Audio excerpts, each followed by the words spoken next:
Ferrari is one of the most revered names in automotive history, known for building sleek, high-revving combustion engines that stir the soul and scream performance. But even the most iconic brands can't ignore the shift happening in the industry. Electrification is no longer optional. Still, as the world leans toward electric vehicles, Ferrari is discovering that not all of its loyal customers are ready to give up the roar of a V12 for the silence of electrons. While the company is still preparing to unveil its first electric vehicle in 2026, reports now claim that the second Ferrari EV has been delayed until 2028, as the brand grapples with underwhelming demand in the luxury electric space. According to a recent report from Reuters, Ferrari's second electric vehicle, previously scheduled to arrive in the same year as its first, has now been pushed back 2 years. The delay isn't due to technical issues or production setbacks. It's about demand, or rather, the lack of it. Ferrari has reportedly realized that even wealthy car buyers, who can easily afford $500,000 toys, aren't quite sold on the idea of a silent, battery-powered supercar. This resistance isn't unique to Ferrari. Across the luxury and high-performance market, the story is largely the same. Take Lamborghini, for example, which recently delayed its first EV until 2029. Maserati pulled the plug on its electric MC20, while Aston Martin's leadership has been vocal about the fact that many of its buyers simply don't want electric cars, at least not yet. Even Porsche, a brand that pioneered luxury EV performance with its Taycan, is reportedly revisiting its plans for future EVs, including rethinking whether combustion engines should remain an option longer than expected. Ferrari, ever the perfectionist, is taking notes. The first EV from Maranello, rumored to be called the Elettrica, will still make its debut in 2026 as planned. But make no mistake, this isn't the car that's meant to change everything. Sources say the Elettrica is more of a symbolic step forward than a mass-market play. It will reportedly be co-developed with the help of former Apple design chief Jony Ive, which suggests it will be visually striking and filled with innovative tech. But it'll also be expensive, well over $500,000, and built in small numbers. The goal, it seems, is not to convert the entire Ferrari lineup to electric just yet, but to gently introduce the idea of a battery-powered Ferrari to its loyal customer base, described as larger than normal, but definitely not an SUV. The Elettrica is Ferrari's way of testing the waters without fully diving in. And that's probably wise, considering the state of the luxury EV market.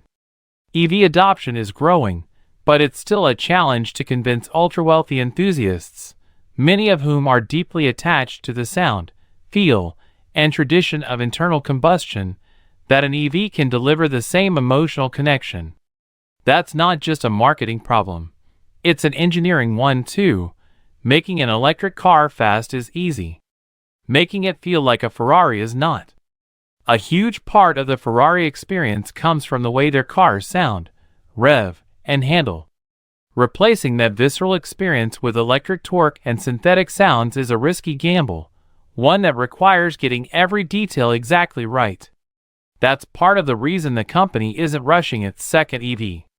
The model was originally intended to be the car that truly brought Ferrari into the electric era, a more accessible, higher volume product. The plan was reportedly to build 5,000 to 6,000 units over a 5-year cycle. But with demand uncertain and global economic conditions making buyers even more cautious, Ferrari is taking a step back to rethink that strategy. It's hard to blame them.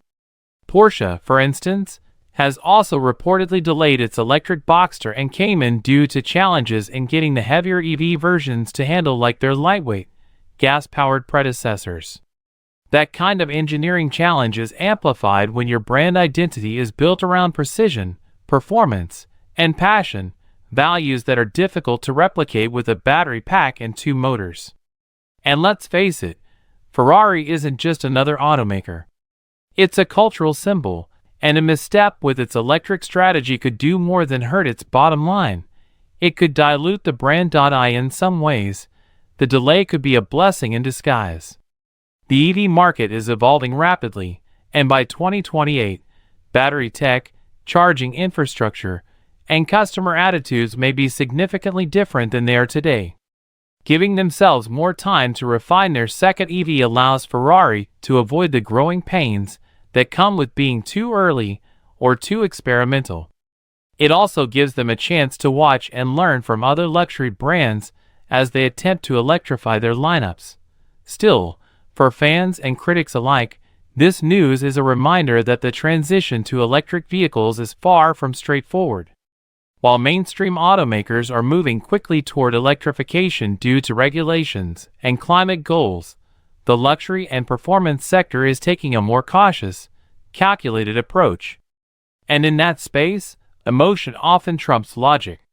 For Ferrari customers, the sound of a naturally aspirated V12 is more than a feature. It's part of the soul of the car. Replacing that with silence, no matter how advanced the technology, is not a change they're willing to embrace easily. Ferrari hasn't commented publicly on the delay, but the message is clear.